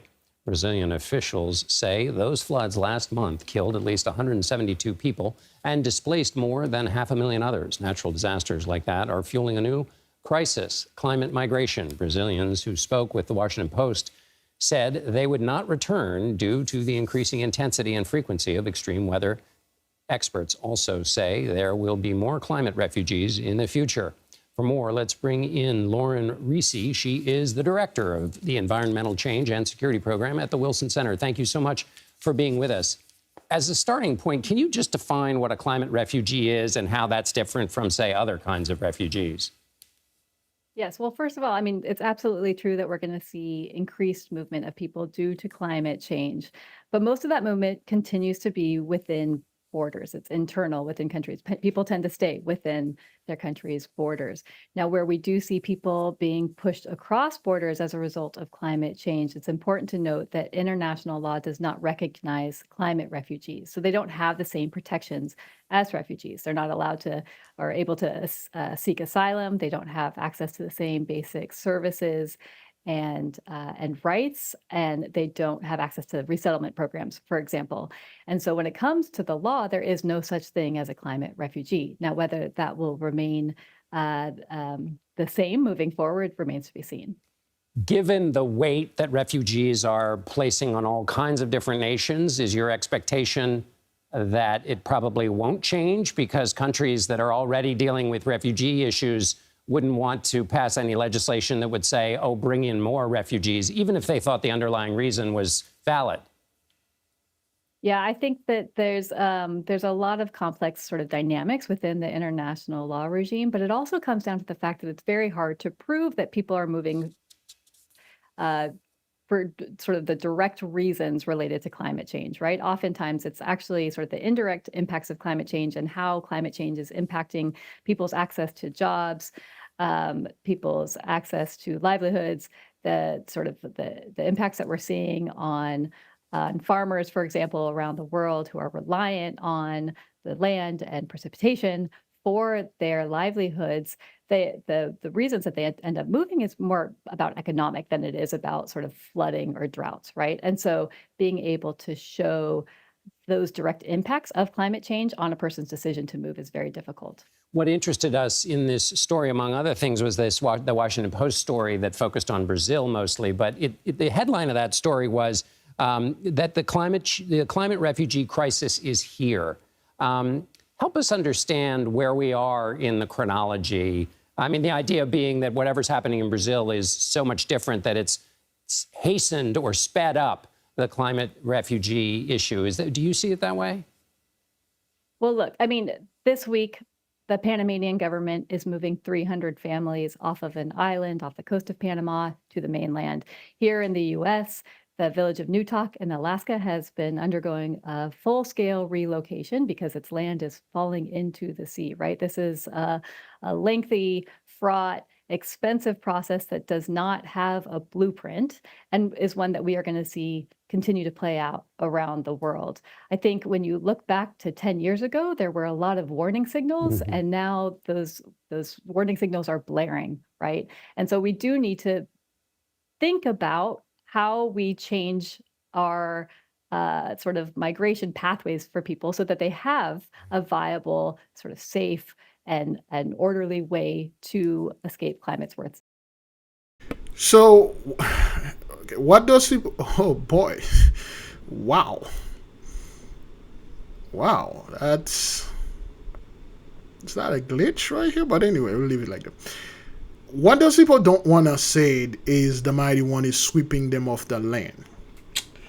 They don't want to say this. They don't want to say, oh, okay, well, the things that you're seeing happening, and it's the Holy One in the midst, and we are being removed. Somehow, whatever that happened over there in Brazil, kill 100 or 200 people, those people are still going to be counted in the census. And not only that, we will be moved to a better place, like a place that do not have any weather. Okay, well, where? You're gonna go to South Pole?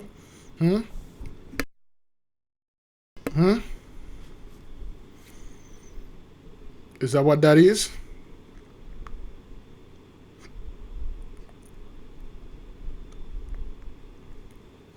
What are you gonna do? All lies. Keep moving. How long we are into this? Dallas police say a road rage incident led to a shooting that killed a 33-year-old and injured a 12-year-old earlier this month. Police arrested 6 people, including 2 minors. Police say the victims were involved in a fender bender May 19th in southeast Dallas. They say the suspects then cut them off, trapped them, and fired shots at the truck. Fox 4's Peyton Yeager live in Dallas with this story. Peyton. Heather, and Dallas police tell us that this deadly shooting took place in the middle of the street in the daylight outside of a home where a baby shower was taking place. So there were several witnesses, and they helped investigators identify the suspects. Also, detectives had multiple pieces of surveillance video from neighbors. Crime scene tape near CF Hahn Freeway and Elam Road marks the spot where police say a group attending a baby shower opened fire on a vehicle passing by, killing 33-year-old Jose Granados Cerritos and injuring a 12-year-old. This short clip of surveillance video from a neighbor shows the moments before the shooting on Sunday, May 19th. A father and his young son are playing in the front yard when multiple people from the house next door walk into the street. It appears one is holding a black handgun. We've blurred the faces of the 2 suspects because they're juveniles. Police announced Wednesday 4 adults were charged with murder. There you go. And you have those dudes, and the moment they are with a few girls, then they're gonna be hard, man. You know, and just a minor fender bender, or just somebody cut them off, and those guys are ready to murder you, man. Okay, they're ready to murder you. They're gonna go out there hard with their guns, and they're going to shoot people and kill you. Like, yo, how dare you cut me off? You look at me the wrong way, Ace. She. come over there and then, you know, kill you. And then you'll have those women and supporting them like, hey, you did good. You know, he deserved to die because he hit our car. The two juveniles are also facing murder. The 14-year-old and 16-year-old will not be identified due to their age. 26-year-old Alexis Rosales was also arrested for a probation violation. According to an arrest warrant affidavit Fox 4 obtained on Friday, the shooting stemmed from a road rage incident nearby.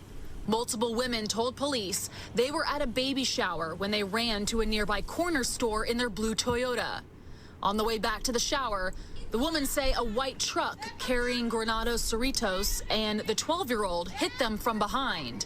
Police believe the women called the suspects at the shower and then cut off the pickup, forcing the white truck down John L. Avenue into the direction of the home hosting the shower. Investigators say they obtained multiple surveillance videos showing the suspects grabbing guns and firing at the truck as it passed them. Granados Cerritos' family sent Fox 4 this video of the white truck riddled with bullets. The family says off camera the suspects shot the truck from both sides of the street. The 12-year-old in the back seat was rushed to the hospital and survived. Granados Cerritos died on scene. After the shooting, the suspects were seen getting into their vehicles and taking off. However, detectives used nearby flock cameras to capture their license plates. Plus, police used photos from the baby shower to match the suspect descriptions in the surveillance videos. Police were able to identify 18-year-old Guillermo Alvarez and 19-year-old Kimberly Mejia as two of the suspects using handguns to shoot at the truck. Investigators say 18-year-old John Marquez was seen on video shooting a long gun, likely an assault rifle. And the victim's family, Heather, tells me today the 12-year-old who was shot is now out of the hospital and at home recovering. Now, at the time of the shooting, inside that white... There you go, man. For no reason. Like, you know, it's just like, you caught me off, dog, so gotta murder you. Gotta murder you. Those guys don't play that, you know. Let's keep on moving. Tonight, we are hearing from the family of the construction worker who died on the job after falling 9 floors. 27-year-old David O'Donnell was killed in the accident. Another worker seriously hurt. Our Charlie DeMar spoke with his brother a few hours ago and is live at the construction site at the University of Chicago Medical Center for us tonight. Charlie? And Joe and Erica, David O'Donnell's brother got that devastating news while traveling out of the country. He describes his brother as an incredibly hard worker, an avid golfer, and most of all, a loving godfather. David O'Donnell was working about 9 stories in the air when he fell to the ground from a scaffold. He died at the construction site. He was 27. He best exemplified what our family stood for, which was loyalty to each other and a fierce passion about what drove you. Brendan O'Donnell says his younger brother was a technical engineer, just like his dad, and their safety has always been a concern. I'm very much familiar with their area of work, and that's always something that's always made me in the back of my mind, always worry about their safety. Turner Construction is the general contractor for the new U Chicago Medicine Cancer Center. Another worker also fell from the scaffolding and was critically injured. Hours after the accident, fellow construction workers remained at the job site. This should never, ever happen. Construction safety expert Frank Bird, a former OSHA employee, says when suspended from scaffolding, workers are required to wear a tethered safety harness. No matter what happens to that scaffold, if it falls or it blows around in the wind or whatever happens, that worker is still going to be safe, at least safe in a harness. Winds were strong, and the Chicago Fire Department says it may have played a factor. Our cameras caught the scaffolding swaying in the wind before it was secured. That's another question about the wind and using a velometer and testing the wind. And if the wind is getting so high that it's going to push that scaffold around, then they shouldn't be up there. That's a management responsibility. any sort of conditions that put the workers at some sort of safety disadvantage is something always to think about. Everybody want to sue now. Hey, it happened. The Holy Pyramid, the dark side of the what? Great glory. Catch your breath yet? Well, you might need to after those storms last night. Tornadoes, high winds, storm damage. How about this? Tonight, the number of confirmed tornadoes is up to 5. WMAR2 News' Jack Watson was out there in the thick of it last night. You're back out there in the thick of all the brush tonight, right? Yeah, Jamie, kind of a scary night last night. Remember, we were in the news van, my photographer and I. The rain started coming down 8:30, 9 o'clock. We were in Baltimore County. Just had to pull over, was not safe to drive. Like a lot of others last night as those tornado warnings came through. And when the sun rose today, we got a better picture of the damage in the area. It might look like Tornado Alley, but this is Maryland. It was definitely scary. It still is. The strong Wednesday storms yanked trees right from the grass. Cheryl Rush's car was damaged in the storm, and in this Columbia neighborhood, she wasn't the only one. These stunning aerial views show the tree damage from above. Oh my gosh. Miles away in Harford County, flooding gave way to close calls. Dave Johnson is a photographer in this neighborhood. He took this incredible video of crews rescuing a woman from her car. When I went out front, I saw the rafts go down there. I was like, what the heck is going on? So I walked down the road, and when I came around the corner, I was a little bit in disbelief at the amount of water down the end of the street here. Again, beloved, it's flood, heat, tornadoes, snow, hail, war, shooting, suicide, nonsense. Full-on judgment, and people gonna sit there and want to talk about Michael Jackson. Get out of here, man. Abingdon neighborhood saw these dangerous floodwaters. In Carroll County, as a youth group concluded its meeting at Faith Family Church in Gamber, strong winds howling and debris flying all over. We just started rallying all the kids up and making sure that they were safe and kind of securing the building as much as possible. Moments of severe weather like Wednesday night can mean life or death. Our Chris Swaim and Allie Blake were on the air non-stop for hours from the early evening to 11:30 at night. Chris tells me he's been through marathons before, but the crawling speed of these storms made this one a challenge. We don't get this kind of severe weather here. Obviously it can happen, but it's a very rare thing. I mean, this is the type of 5 tornado warnings at one point is something you see in Tornado Alley. So to have it here, you have people that don't typically deal with a lot of tornado warnings. The other challenge was the amount of rain that was falling. Now, all across our home, this, the cleanup and recovery from the unusually strong storms. Now, about 11,000 BGE customers were impacted by the bad weather yesterday. At this hour, still a few hundred without power. Chris, I got to say thank you for being a part of my story and for doing what you did last night. I mean, you. So, beloved, as you can see, the weather is not in those people's favor. As you can see, the flood, the fire, the heat domes, the shooting, and all this stuff is a judgment upon them. And they're having a hard time trying to pin this thing on us. Although in this video, they put a so-called a black female in the beginning, but look at her car. It was just hate. Let me see if I can get it again. Look at her car. They try to put the black female there like, hey, you're part of this too. It still is. The strong Wednesday storms yanked trees right from the. Okay, look at her car. Okay, windows crack right here, this and that. Okay, that's I'll take that over anything else.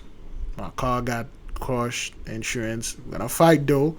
Gonna take care of it, and then after that, yeah, I'm alive.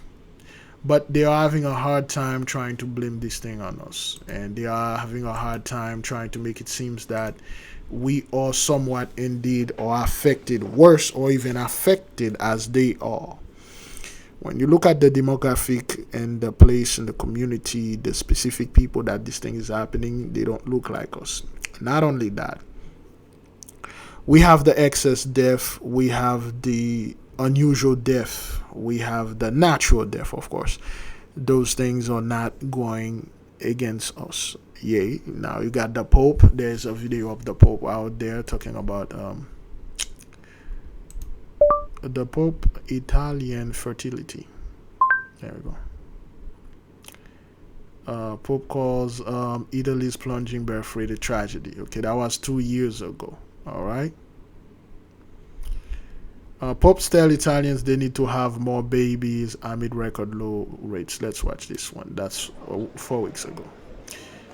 So the Pope told Italians to have more babies. The pontiff's call came at an annual gathering of pro-family groups in Rome on Friday. The most profitable investment right now are weapons and contraceptives. Sono la fabbrica di armi e gli anticoncettivi. Uno distrugge la vita. The first destroys life, the second obstructs life. These are the most profitable investment. And who are producing those things? Who are benefiting from those the investment?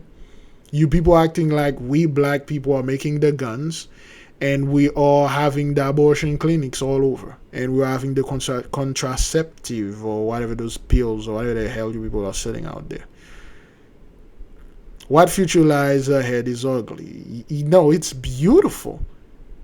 Getting you pissed off our planet, man. You destroy this beautiful place.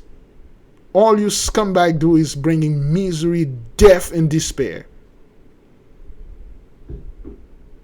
The Prismahan church was the church that go out there and then shun people and shame people for having sex. You told the nuns, don't get close to the priest, and you told the priest, stay the hell away from the nun. You go out there and preach your nonsense about sexual abstinence, all this garbage. And then now this thing come back and biting you in the butt. And then now you come in, the future's eyes. It is ugly. No, it's beautiful. Because you scum are not going to be here because you did this. È brutto. Francis also asked for more social policies to support families with children. Again, those kids are actors, okay? They are not actually kids, people, but they are their kids. They are actors. Il nostro mondo non sono I bambini che nascono, sono l'egoismo. Right, well, the problem is selfishness, consumerism, individualism. Who taught the world to behave like that? The Catholic Church was the forefront and still the forerunner of this nonsense. You did this. You taught everybody to be very selfish. Don't have children. Focus on your career. Work for me. Okay? Consume mahesh and be individualism. Don't work in a group. Okay? Play as safe as you can because I want you to be alive. Okay? That's what you were teaching our people. Now it's happening to you. What seems to be the problem? Il consumismo, l'individualismo che rendono le persone sazie, sole e infelici. Il numero delle nascite è il primo indicatore della speranza di un popolo. Senza bambini e giovani un paese perde il suo desiderio di futuro. Italy's got one of the lowest birth rates in the world. Experts warned this trend could drag Italy into financial collapse. Prime Minister Giorgia Meloni insisted that boosting natality is top of her agenda, describing it, however, as the government's biggest challenge. Okay, like we already speak about this, no matter what people do, no matter what they try, it won't work because it's a curse. You're declining. You already passed the point of no return. You people are like, you Grecian, Greek statues of men. There you go. So this is what you guys are into. Those things are okay. Well, let's take this one. Let's take one that is quite vivid.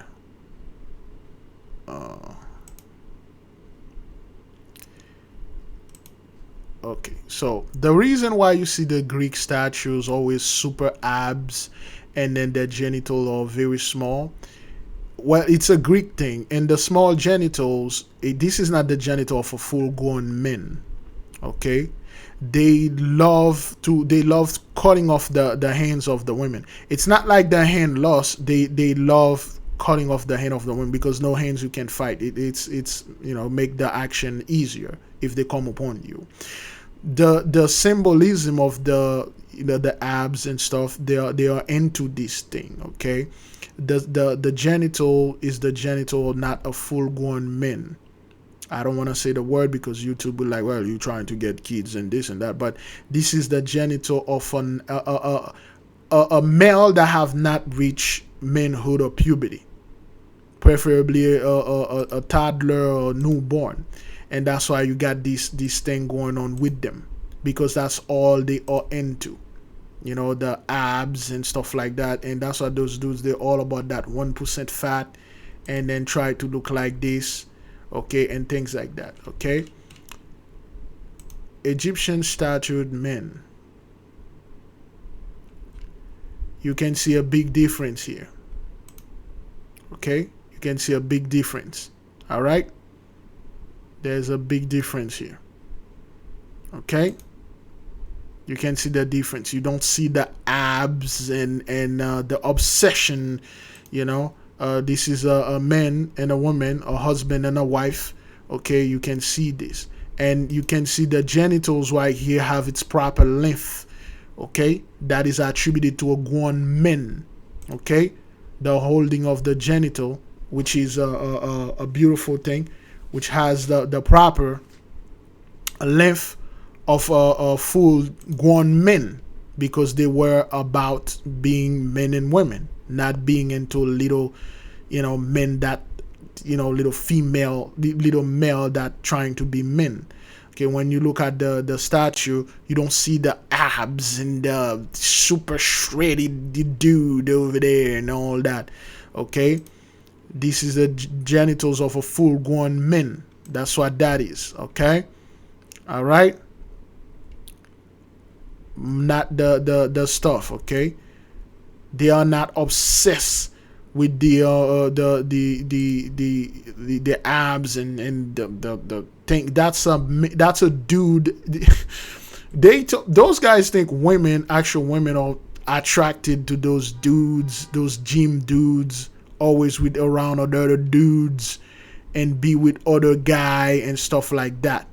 That's not what that is. Okay, they're not obsessed with the whole thing and stuff like that. There's a big difference.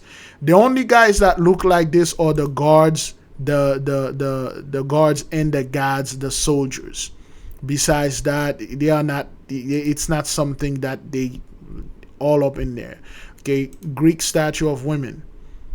They always cut off the women's hands off because it is not the hand and fall. They made it like that, and then the women have abs because they are not into women. This is a men. Okay, they take the power away, give him breasts, and then they say this is a woman, but that's not what that is. You can always see the hands cut, and it's not like something that, oh well, they build it like that. No, it's dudes. They put things on, they give them abs, and then making them look. Women are not supposed to having abs. That's what the hell. Anyway, that's what you people did. And then now you Italian are coming out there, well, we need to have more kids, and the Pope say something about this, say something about the more kids and stuff like that, and things and all this nonsense. But anyway, it won't work. We give the mighty one great praise, great glory, beloved. Please stay tuned for the beautiful music video of our beloved sister Kayla and brother Eliezer. Shalom.